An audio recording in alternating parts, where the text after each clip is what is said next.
supreme leader. There is a blacklist. I am at the top of the blacklist. So we are different. Okay, some of them were supporting by government.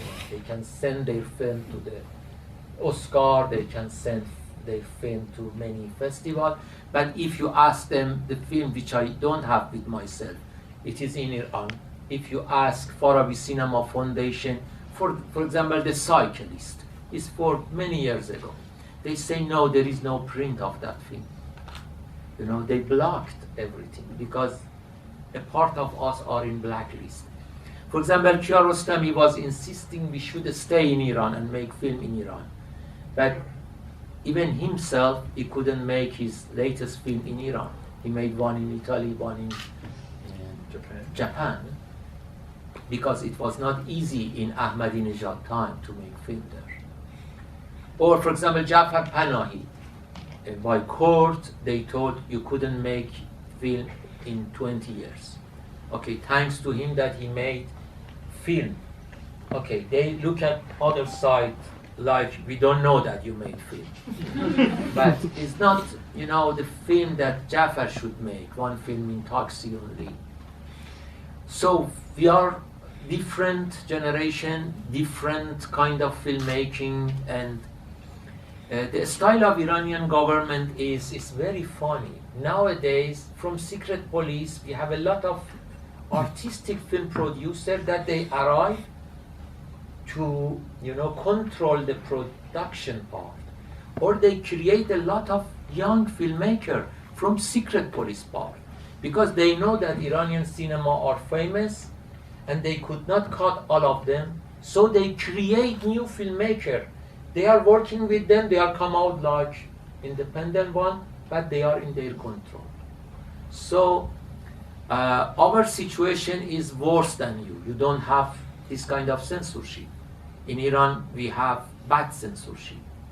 I remember, for example, we were making film, someone was look at us to see, do we work on the same script which I sent them, or we are working on something else, because we did a lot of writing.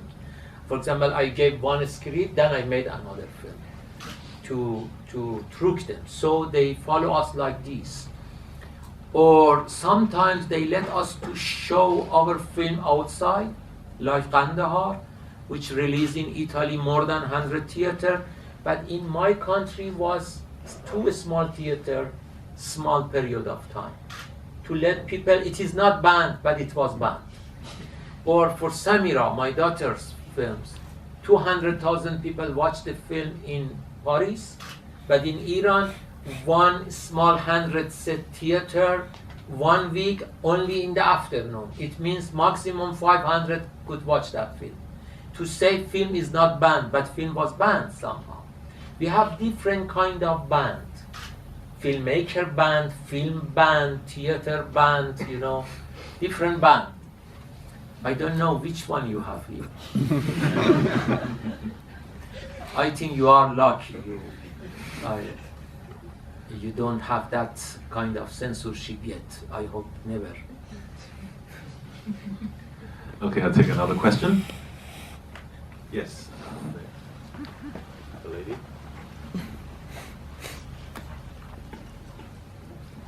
Just wondering if the ending, the way we saw it here, was how you had it originally, or whether there was anything else between the final sequence and the conversation that the woman and the man in the wheelchair had, where she set him this task of being able to walk again. Can you repeat for me to understand? Ending. Is it as originally intended, or is it cut or something, or changed? No, it is the same, but because some scene disappear, maybe you don't know exactly why this ending is. No, the ending was the same, but there are few things that maybe you couldn't get it because you are not Iranian. You know, for example, Azan, the religious sing, has meaning in Iran. When you hear the sound of bullet from outside mixing with this religion sing, is very criticizing the regime. To say, under this beautiful song, you know, you are killing people. Or, for example, the last scene, the man come with hope. Again, this song on the title, you know that there is no hope. You know what is the meaning of this scene now. Because, okay, he came with hope, waiting for his love. No love, no hope for future. And there are many symbolic things in this film that maybe foreigner couldn't get. For Iranian has more symbolic meaning. Yeah. Okay, another question? Up there, yes.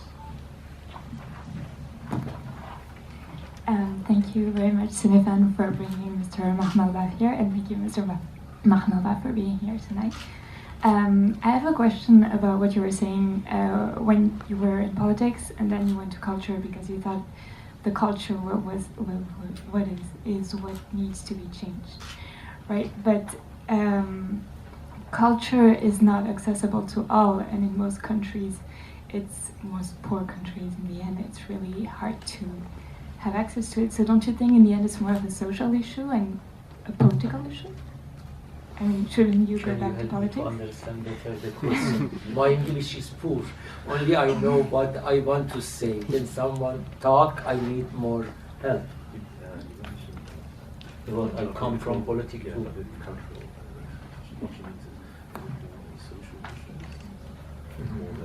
Okay. You know, actually, when I was 15 years old, I was born in poor family. I left school very soon. I was like simple worker in 13 different jobs before I was being arrested.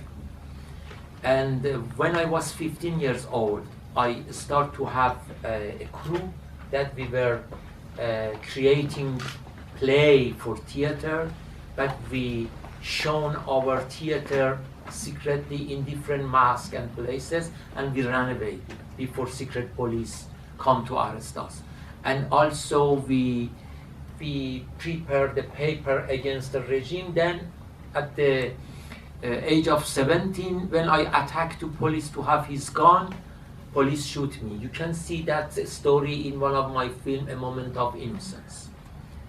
I have a link of that I can share with you.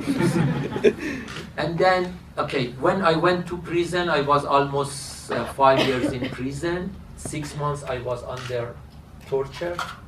By the bullets, I was 2 weeks in hospital. When I got tortured, 100 days I was in hospital. My left leg down, completely destroyed, the bone comes out. That's why they took a skin from different part of my body to recover that part. 6 months was horrible. Then after that was okay, because I had time, 4 years, to read book. I promised to myself each day I should finish one book. Not politics book, we had literature, history, psychology, different kind of book. So 4 years I had enough time to read book. And when I left the school, it was at the top of the revolution time. And many of my friends become president, prime minister, minister. For 6 months I was with them. Then I understood they want to have prison again. They want to control others. So I told them, you are repeating the same system. And I understood that people follow them because of ignorance. They think that if they change politician, the politic would change. We need to change idea of the politic. So I left them and I went to radio to write something. And then after 1 year, they put me out, threw me out, because they didn't like my article. Then I started to write short story. Then script for the cinema. Then I started to make film without knowledge about cinema. You know, before revolution, I didn't go to cinema because I was born in religious family, and my grandmother was caring about me. She believed that if someone goes to cinema, God put him in the hell. So I didn't go to cinema till I went to prison. In prison, we didn't have cinema. When I released from prison, I went to cinema and I was shocked. You know, like blind, open his mind in front of color and big image. So I understood that these tools is very important because affect on me, I thought could affect on others like me. When I'm talking about culture, it means the way that we think. For example, in Iran, people think that truth is in their hand, like a piece of mirror that you took. On that mirror, you think that everything is in your hand. In Iran, by dogmatism culture, by the ignorance people, they think that they are in the right way. For culture, you need dialogue, not monologue. How we could reach to dialogue? By listening to each other. The film can help us to understand each other. You make your film, I make my film. It is sort of social conversation. We could understand each other. For example, in a film which I made about my attack to policeman and his policeman attack to me, I made film with that idea. I gave camera to that policeman, I have a camera. We make film about each other to understand each other, why we were fighting with each other. When you have conversation, you will reach to the, rich culture. When you have only monologue, you have ideology, you have one party, you have the dictatorship system. For broken dictatorship system, first you need dialogue, conversation between people. How possible? By film, by literature, especially film, because people come to cinema. Tomorrow we have another film, I don't know you have seen or not, Salam Cinema. In Salam Cinema, it's the example of power and society. And I try to create challenge, to create conversation between society and power, to change something in people's mind. I think culture, it means social issue, also the poetic thing, because politic is different, poetic is different.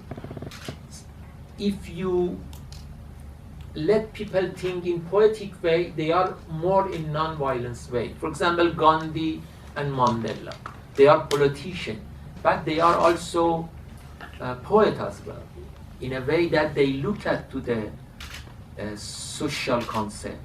Is different by the Che Guevara's styles. Che Guevara, it means truth is communism, the way is only gun, let's freedom by gun, for example, Cuba or the other country.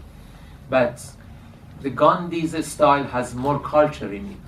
That's why maybe you are first more victim, but later on you are more successful in your democracy. Okay, we don't have much time. I can only take one more question. One final question? Good question. Yes, in front.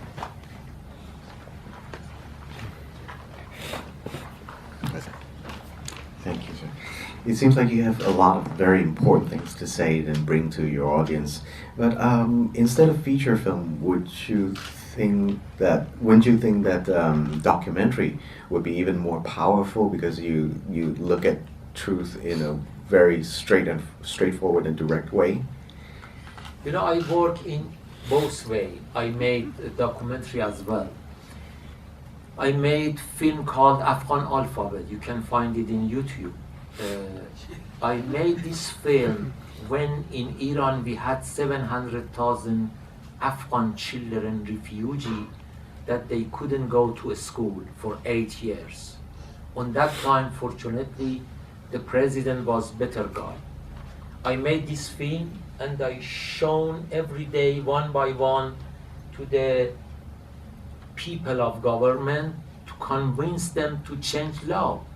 Because 700,000 children of Afghanistan, that many of them were born in Iran, it was forbidden for them to go to a school because their parents came to Iran without visa. So by this film, I was able to change law.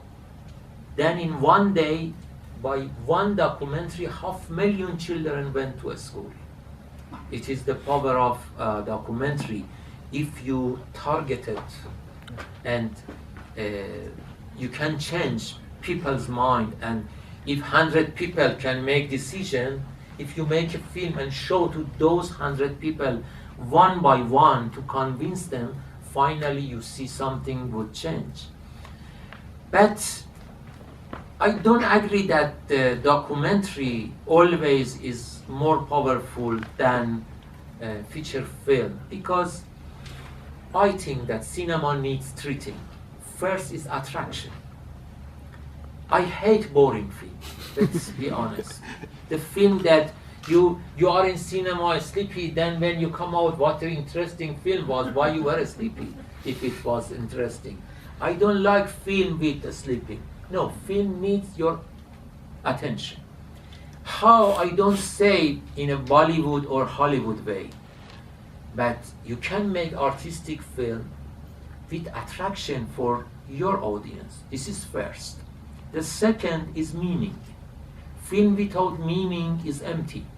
Because when you leave the theater, you ask yourself, what was that film concept? What that director is going to tell me? If you couldn't find